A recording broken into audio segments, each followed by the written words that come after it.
최근에는 이 신도시 이야기뿐만 아니라 또 부동산 시장에 여러 가지 요인들이 영향을 좀 미치고 있습니다. 그중에 하나가 바로 이 금리 인상과 관련된 이슈가 아닐까 싶습니다. 얼마 전에 한국은행이 이 한국의 금리도 또 기준금리도 인상을 했는데요. 또 며칠 전에 미국 금리가 인상이 됐습니다. 자, 미국과 또 우리나라 경제 뗄래야 뗄 수 없는 관계일 텐데요. 이번 금리 인상 또 한국의 부동산 시장에는 어떤 영향을 좀 미칠까요, 이사님?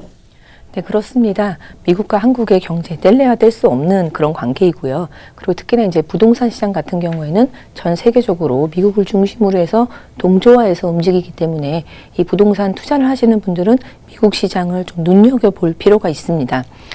그런데 2018년도 네, 미국도 몇 단가에 걸쳐서 금리 인상을 했고 우리나라도 한 번에 걸쳐서 금리 인상이 이루어졌는데요. 그러면 2019년도 그 이후에는 어떤 식으로 전개가 될지 한번 전망해 보는 시간을 갖도록 하겠습니다. 사실 이 전망이라는 게 쉬울 수도 있고 어려울 수도 있는데 다른 여러 가지 그런 근거에 기반해서 말씀드리는 거라고 생각하고 좀 참고하시면 좋을 것 같습니다. 예, 사실 며칠 전에 이제 FOMC 이제 회의가 열리면서 미국의 기준금리가 2%에서 2.25%에서 2.25%까지 올랐습니다. 그런데 사실 이 유로 달러 선물 추이를 이제 본다던가 아니면은 미국 국채의 그런 장단기의 금리 역전 현상을 좀 생각을 해보면 앞으로의 그런 2020년까지의 향후 2년간의 금리 인상 예측이 좀 안 될 것으로, 그러니까 즉 1년간 내년 2019년 혹은 이제 내년 말 혹은 이제 2020년 초에 좀 금리 인상 이 구간이 마무리가 될 것으로 좀 생각을 해볼 수가 있겠습니다. 그 연준 금리는 2020년 말 3.375%까지 이제 올리겠다. 이런 이제 예고도 하고 그런 컨센서스도 이뤘었는데요. 지금 이제 미국이, 트럼프 대통령이 이제 미국의 이제 WTO 미국 전쟁도 있고, 그리고 지금 미중 간의 분쟁을 거치면서 이 경기 침체 우려가 확산이 되고 있기 때문에 이렇게까지는 올리지 못하지 않을까라는 전망을 해볼 수가 있겠고요. 실제적으로 FOMC에서도 이번에 금리 인상을 하면서 앞으로는 좀 금리 인상을 하지 않겠다라는 그런 취지도 좀 밝혔었고, 또 FOMC 회의가 이제 일어나는 그 첫날 아침에 트럼프도 금리 인상을 하지 않았으면 좋겠다라는 뜻도 표명한 것으로 좀 미뤄봤을 때 앞으로의 그런 금리 인상은 당초 예상까지는 오르지 않을 거라고 생각이 듭니다. 그리고 또한 이제 미국이라든지 EU, 캐나다, 멕시코, 인도 이런 주요국들의 이제 보복 관세도 좀 예상을 해볼 수가 있겠는데요. 그렇게 된다면은 미국의 수출 경기에도 상당한 악영향을 미칠 것으로 좀 생각을 해볼 수가 있겠고, 그렇게 되면 이 수입 관세는 사실은 기업의 비용 그리고 소비자의 물가 모두에게 부담이 되는 것이기 때문에 그런 전체적인 경제에 좀 부담되는 것은 사실이겠습니다.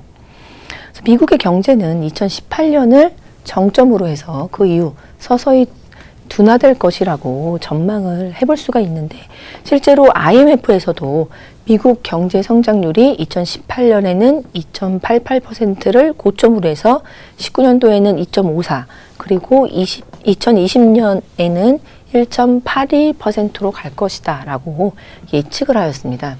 그런데 여기서 만약 무역전쟁이 보다 더 격화될 경우에는 경기 하강 속도가 훨씬 빨라질 것으로 더 전망해 볼 수 있습니다. 즉 미국 경기가 지금 당장 마이너스로 돌아서는 것은 아니지만 고점을 찍고 이 미국 경제가 좀 하강한다라는 그런 우려가 굉장히 팽배해져 있기 때문에 금리 상승에 대한 그런 시장의 변동성이 좀 많이 반영이 된다라고 볼 수 있겠고, 그런 측면에서 금리를 이렇게 많이 인상시키기는 어렵지 않나라는 생각이 듭니다.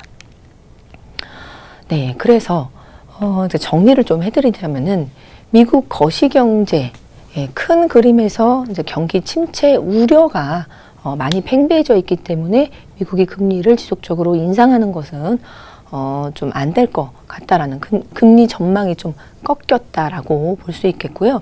실제로 근데 사실 이제 여전히 미국 시장에는 그 신규 고용도 매월 20만 건을 상회하고요. 실업률도 1948년 이래 최저치로 떨어졌습니다. 그래서 상당히 경기는 좋아져 있는 상태이지만 앞으로의 이런 지금 좋은 경기가 계속 지속될 거라는 회의론이 아주 우세해져 있기 때문에 우세해져 있다라고 보여지는 거 하나.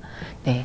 그리고 또한 이제 제로 금리를 계속 유지를 했기 때문에 2009년부터 2015년 말까지 제로 금리를 지속적으로 유지를 해야 있기 때문에 지금 막대한 유동성도 그런 막대한 유동성 기대로 이 기업들이 많이 레버리지를 대폭 높여 있기 때문에 이렇게 금리를 인상하게 되면은 기업들에 대한 타격도 있을 것으로 좀 보여집니다. 그래서 미국의 향후 10년간의 연중 금리의 고점은 3.0%를 넘기기는 힘들 것으로 생각을 해볼 수가 있겠고요. 지금 현재는 한 차례 올려서 2.25%에서 2.5%입니다.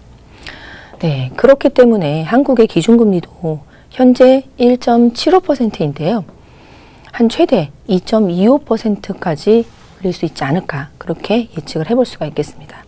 네, 그렇다면은 한국의 금리 인상에 대해서도 한번 말씀을 드리면요. 한마디로 먼저 말씀을 드리면 한국의 현재 1.75 기준금리인데 추가 인상은 당분간은 어렵다라고 보여집니다. 사실 금리 인상이라는 것이 국내의 경기가 아주 탄탄하고 기초 체력이 있을 때 올릴 수 있는 것인데 지금 내부의 소비가 굉장히 부진해 있는 상태이고 그리고 또한 이제 미중 무역 정쟁이라는 대외 변수도 크게 자리를 잡고 있기 때문에 사실 지금 이제 미국과 한국의 금리가 역정돼 있기 때문에 그 국내에 있는 외국의 자금이 이제 밖으로 나가는 그런 현상 때문에 금리 인상을 해야 되지 않나라는 목소리도 있지만 그거보다도 이 두 가지가 굉장히 크게 작용을 하고 있기 때문에 금리 인상이 앞으로 당분간은 좀 어렵지 않나라는 그런 생각이 듭니다.